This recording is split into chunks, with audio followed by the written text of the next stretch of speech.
and lead us not into temptation, but deliver us from evil.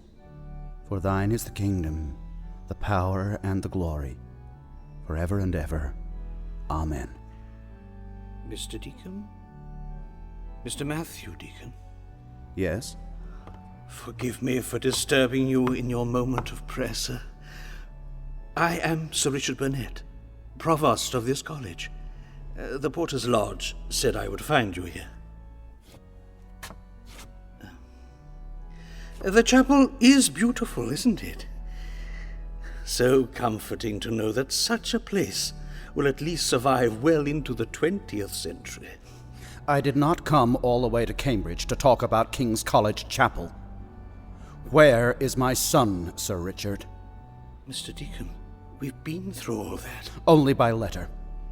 It's been 6 months since you first wrote to me, and I am not convinced. Now I'm here. I want to know what's happened to him. But you must know. If I did, then I wouldn't have crossed the Atlantic Ocean. But the police... The police! Let me tell you something, sir. Where I come from, the police may be what you might call a little thick-headed. But if they really want to find someone, they don't give up without trying. Robert is dead, Mr. Deacon. He took his own life. I refuse to believe it. I know it's hard to accept. I only accept fact, Sir Richard. Fact. There was the note. Then why hasn't the body been found? Because no one has known where to look. Mr. Deacon, you're a judge. Surely you understand. Students. Suicide. The boy just disappeared from his room. He left a note. No one saw him leave the university? It was the middle of the night. Well, what about his friends? Oh, I suppose his closest friend was Griffin. Edward Griffin. He and Robert shared rooms together. There were other students, of course. And outside the university? No one. Except there were the Northcotts. The Northcotts? There is a daughter. An attractive girl, but... Look, Mr. Deacon. I can assure you the police have pursued every possible line of inquiry. You must try and forget about all this now. Forget? You ask me to forget about my own son? Please, Mr. Deacon. May I remind you this is a house of God. Sir Richard, I have dedicated my whole life in the service of God. It is only my faith in him that convinces me my son is still alive. Don't you understand? Don't any of you understand? The last time I saw that boy, he had no reason at all to take his own life. He had everything in the world to live for. And yet you ask me to forget about him? But you know what was in that note. It must be obvious to anyone that Robert's mind was disturbed. Then why? Why did he do it? Where did he go to?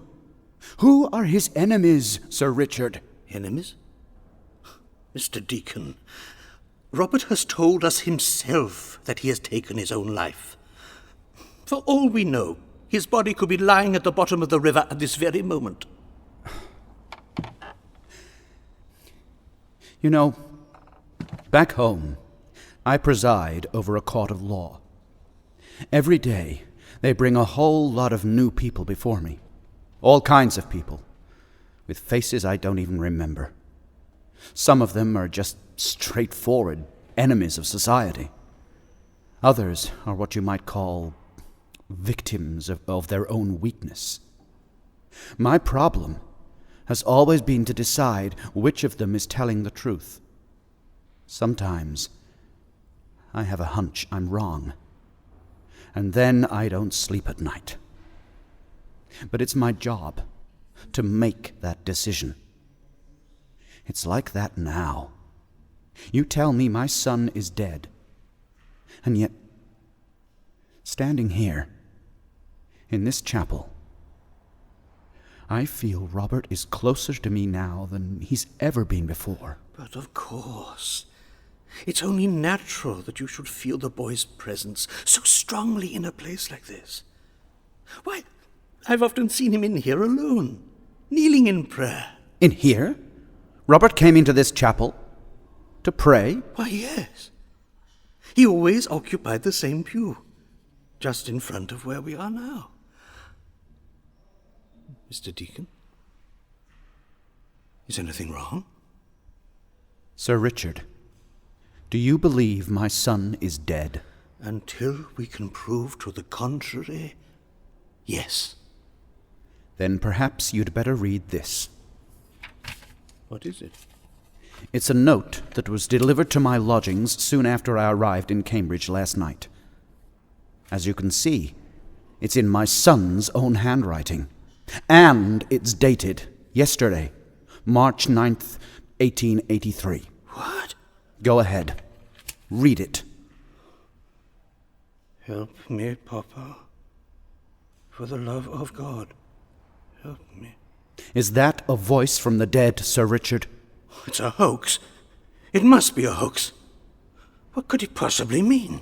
It means that my son needs me. And if I have to tear down this university brick by brick, stone by stone, I swear to you, I am going to find him.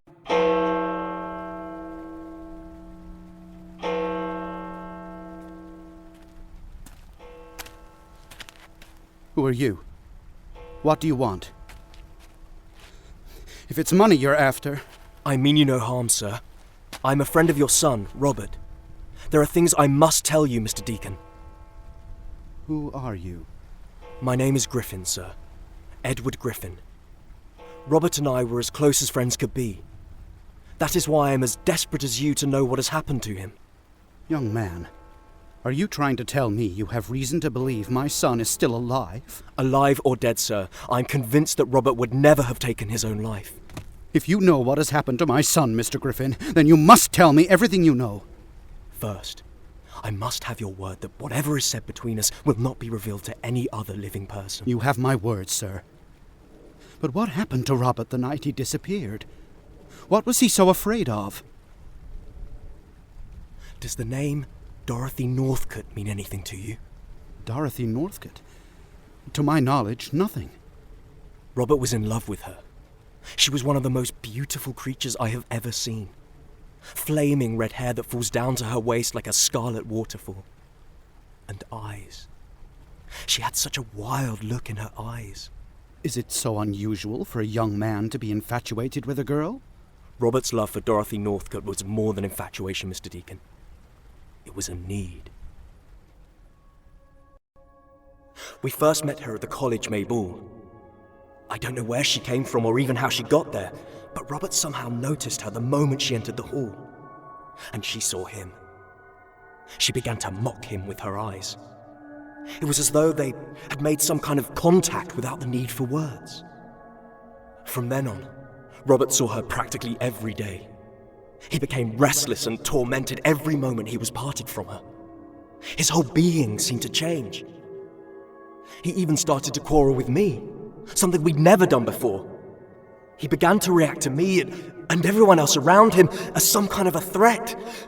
He was consumed with hate. One night, I decided to follow Robert here to this bridge. From the shadows down there by the river, it was only his reflection I could see, shimmering by moonlight into the water. But there was no mistaking Dorothy's voice. Why, Robert? I do believe you are staring at me. What is it, my dearest? What are you trying to say to me? I can't live without you in my life, Dorothy. You're such a part of me now. My past, present, and future. Take me away with you, Dorothy. I beg you, take me away. Don't you understand? I couldn't bear for you to leave me alone. But you will never be alone, my dearest. Not ever again. No one can part us now, Robert. No one. You are my soul. I am your creation. Shh. Look down into the water, Robert. What do you see? Darkness. Only darkness. No, Robert. There is no darkness in the sky, only light. The moon will protect you, my dearest. Protect.